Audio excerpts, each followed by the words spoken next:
Man, we gotta learn to look at ourselves first, because recently all we do is just compare ourselves to others, all we do is just blame others for the fact that our life is not good enough. Listen, many of you, possibly me in the past, definitely, we didn't have good girlfriends. Some women don't have good men, and all we do instead of looking at ourselves, we just blame other people. We just blame the dating market. We just blame the culture. We just blame the times in which we live in, even though we don't care about the possibilities these times offer.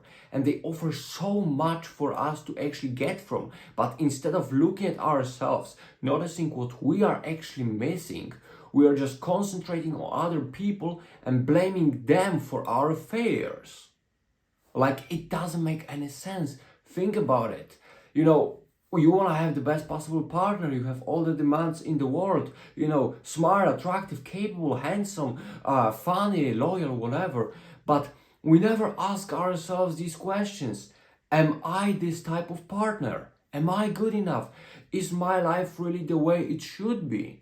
Because if it's not, what are you doing with all of those demands? And it's not about just,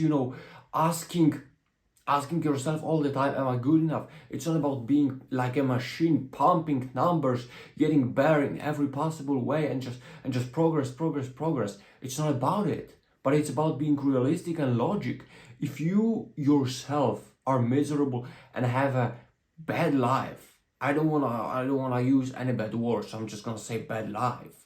If you yourself don't do anything with your day, with your life, with yourself, and you are expecting your partner to be the perfect one, and then you're complaining that you're getting rejected, that nothing is working, then the problem is not the external world. The problem is you, because there are so many people in this world, and somehow you just stumble upon or across the worst possible people. And why is that?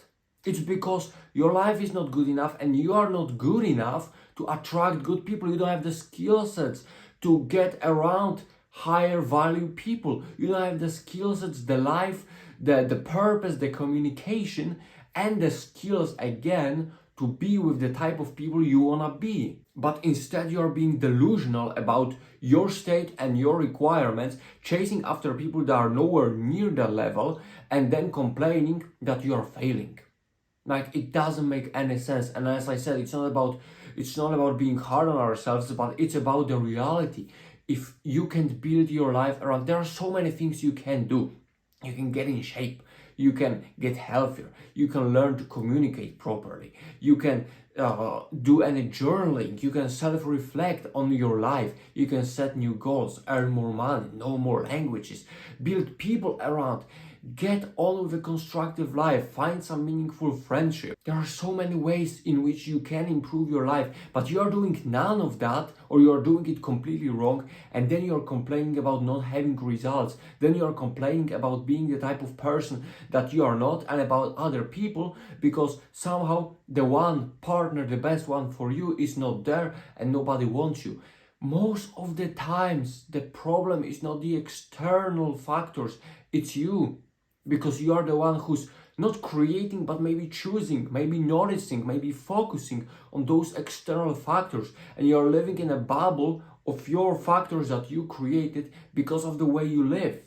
And man, if we don't look at ourselves, if we ourselves are not high value, if we ourselves are playing games, aren't supportive in relationships, we can't solve problems, we can't be capable, we can't earn, we don't have ambition, we are not in shape, we are not confident, what are we gonna do? Like, seriously, what are we demanding if we ourselves are not the best? If you are not the type of man, if you're not the type of man that says, she can't replace me because I'm that good. And it's not about, again, playing stupid games. It's about knowing how much you matter. If you in your head are like, I don't know, Fab, I study, I'm thinking about earning, or I'm earning, I have some ambition, I'm working out, I'm having friendships around, I'm good looking, I take care of myself, I work on my skills. If you do that, you're hard to replace. You're the man who's close to complete. I don't like the word complete because we are never complete, we're people. but you're close to that. You're close to that ideal partner. And in that case, you have more options. In that case, you see more. In that case, you're more sure of yourself. You lose that neediness. You lose that desperation. You become a different type of person. But first, you gotta put the work in and keep putting the work in.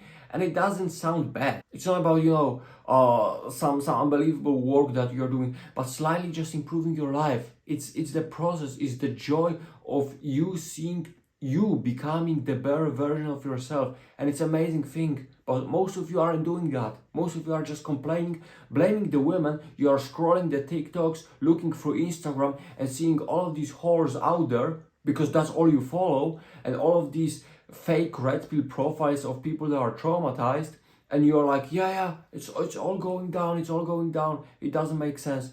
Yeah, it does.